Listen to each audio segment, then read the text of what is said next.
Serious people of Reddit, what is the one thing that was so disturbing and gruesome you saw in your life that still disturbs you deeply to this day? When I was about 10 or 11, my older sister jumped out of our moving van trying to kill herself while my mom was driving. We were going about 55 and she hit the ground and the back tire ran over her. She somehow survived and has a normal life with her husband now. I don't really talk to her about it that much, but it was an awful experience. I'm so sorry. That must be a traumatic thing to go through. Hear a neighbor screaming for help. Go outside like the duck my neighbor's doing now. She's hysterical and I run over and see what's happening. She's nonsensical and leads me to the basement, all the while making this ducking, wailing, wheezing sound. Her son lay blue-faced on the ground.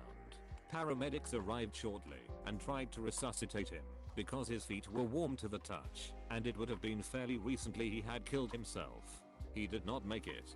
Neighbor had found her son in the basement hanging from the recently deceased family dog's leash. She tried to lift him in a futile effort, as if he was going to pull himself up or start breathing again. After she tried to do this and realized that she needed to cut him down, she grabbed a knife and cut him down. As she cut him down, she couldn't brace his dead weight and he smashed his head on the way down, and she was very concerned by this. It wasn't the young man's face or circumstances of the death, it was that ducking noise that woman made going down the stairs. Still hear that shit sometimes. There's no sound as bad as that scream. I'll never get it out of my memory. Hope you're okay. Not to make light of someone dying by bringing up movies, but this is a reason Ari Aster's movies, Hereditary and Midsommar, hit me pretty badly. The crying of some of the main characters sounded so real and filled with so much sadness it sent chills through my entire body. I've only seen / heard people cry like that during a relative's funeral when I was a child, and it's such a vivid memory to this day. While I was stretching at a high school cross-country running race, a guy jumped his bike off the path to take a shortcut down a small hill. His front wheel hit a rock and he was ejected off the bike. He landed on his face and skidded a couple meters along the asphalt, stopping almost directly in front of me. He was motionless for a period and I was too much in shock to help. I wouldn't have known what to do anyway. Someone turned him over and his face was completely gone. I remember hearing that he lost his nose and one eye. What stuck with me was how one's life can change in an instant and the potential gruesome consequences of a single poor decision or miscalculation. The silhouetted outline of body parts and pieces of metal and plastic strewn over the road when a family friend was hit head on and killed while driving a motorcycle. Saw the smeared remains of a guy who tried to cross a busy highway and was obliterated by an 18-wheeler. I used to copy file notes for inmates and deliver them to the prison when their cases were updated. I had to go through folders for each inmate, often seeing letters from victims, family members begging for their release, and reasons why they were incarcerated.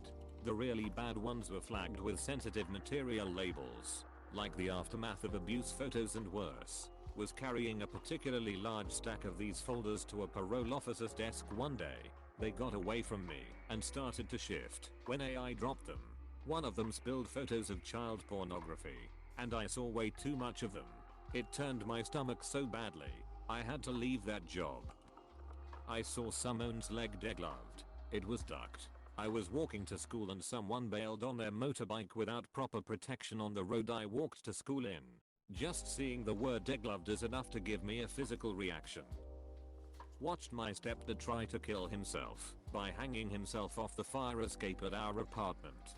He told me to tell your mom I said goodnight and he jumped off. When my parents were divorcing, my dad waited until everyone was out, then set fire to our house and cut his wrists. He didn't die, but I remember going back into the deserted house weeks later to get some stuff and seeing all the blood on my parents' bed and sprays of it everywhere. Old blood looks almost black. I was only 12. Nobody deserves to go through that. I'm sorry. Saw a jogger get hit by a car when I was driving with my aunt. She pulled over and ran to help and call 911, and she came back to the car covered in blood. I was like 7. On I stopped to assist a hit and run victim. My 6 and 11-year-olds didn't see the actual event happen, but they watched their mom attempt CPR. Saw EMTs drape a sheet over the man I couldn't help, and me covered in blood up to my elbows. They were very quiet on the way home.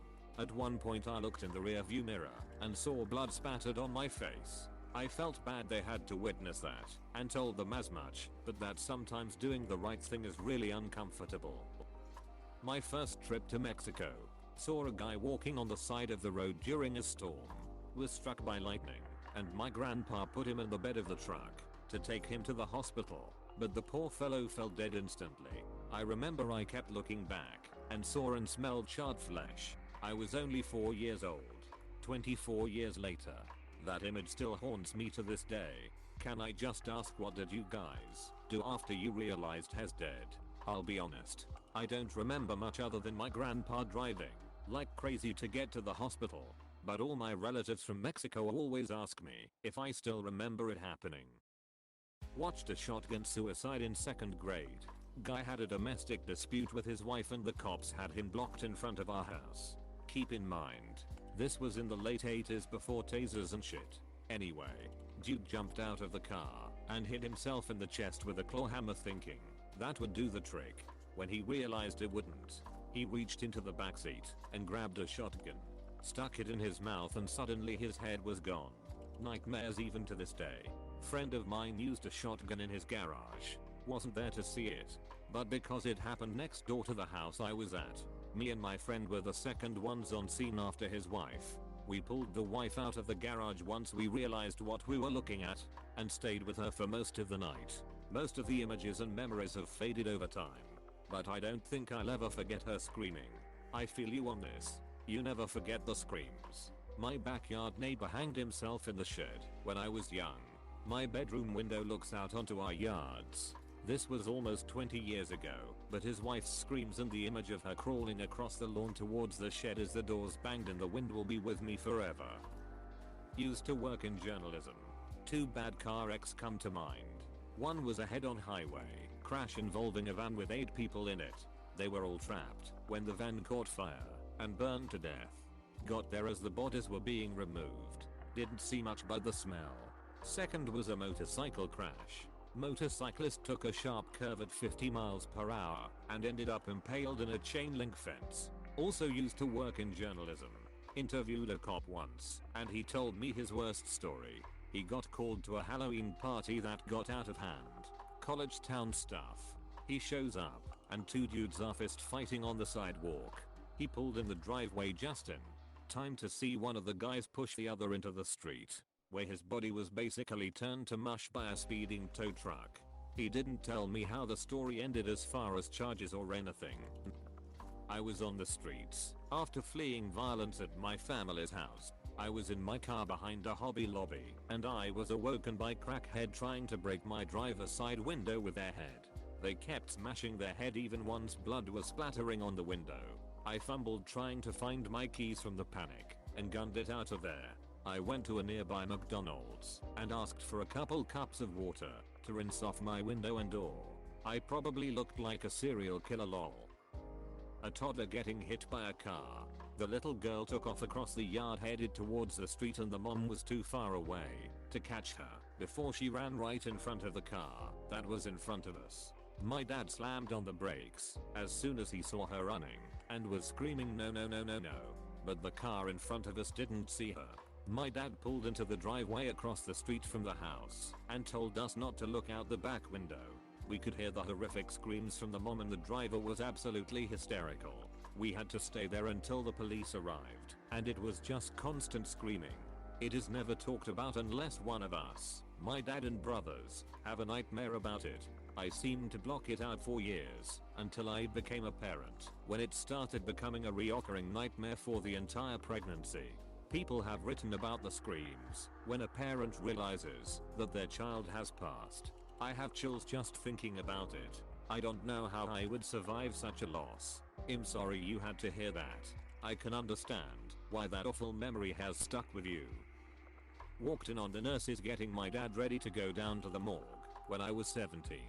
I wanted to just spend a few more minutes with him, but instead saw my naked, dead dad getting all his tubes yanked. It's been over 20 years and I can see the macabre humor in it, but still, when I saw my mother 12 hours after she died in the hospital morgue.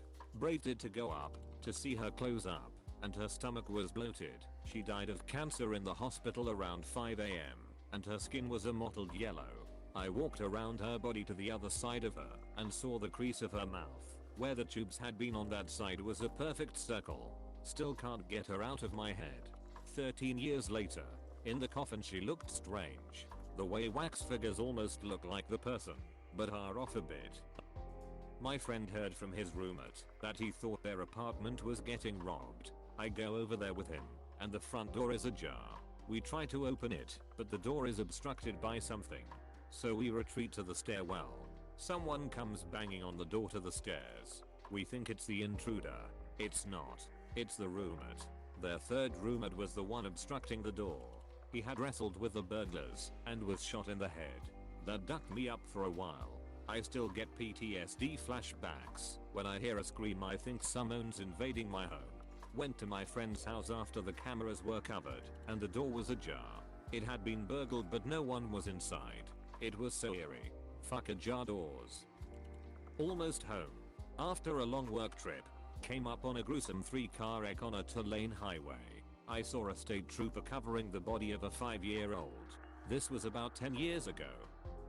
My friend at work falling out of a 30-foot tower, landed head first, and died in my arms. I was covered in his blood, and had a massive mental breakdown after that. Second would be the sight of my own fingers, after being degloved at the same factory. Nothing but bone left on my ring and middle fingers up to the first knuckle. This factory sounds wildly unsafe. I worked in a meat packing plant in the early 2000s, when I dropped out of college. Saw some gruesome stuff. Really motivated me to get back in school, that's for sure. Over the summer my boyfriend and I were driving somewhere, and we witnessed a guy on a motorcycle get run over. He fell off his bike for some reason. We didn't see why, and we saw the woman in the car right behind him run over him. She was honestly riding too close to him. Maybe if she gave him more space she would have had time to stop.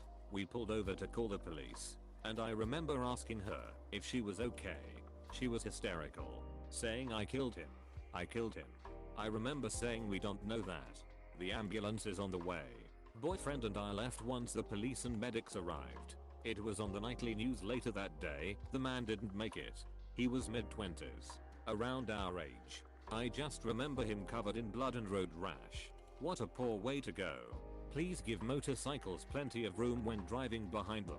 Things could have turned out differently if maybe she left more room for reaction time to stop. This is absolutely why I give way more follow distance to motorcycles than even other cars, and I'm already extremely good about giving everyone their space. It might never happen, but if it does I want to make sure I have the time to stop. I'm a funeral director and I've got 2 cases I think about a lot. The first was a Russian man who shot himself. He entered the yard in a poncho, sat on a chair, and shot himself in the heart. Russians always do open caskets, so he was preserving his face, but he didn't realize I need an intact heart to embalm. But that's not what sticks with me. When we unwrapped him, he had a big fat smile plastered on his face. It was like staring into the void and the void smiling calmly back at you. He was completely at ease with his decision. The second is who I affectionately refer to as Rivman. He had been there for 2 weeks. The smell was indescribable. He was falling apart. Blue, green and black. You can't just convince yourself everything's fine. There's this innate biological response to working with decay like that, and all day my body was in fight or flight mode. His wife insisted on viewing him. We cautioned her. We showed her photos. We asked the medical examiner to caution her, but she could not be dissuaded. She spent 15 ducking minutes in a tiny room alone with him. Please don't forget to like and subscribe if you enjoyed watching this video. Leave your thoughts in the comments below.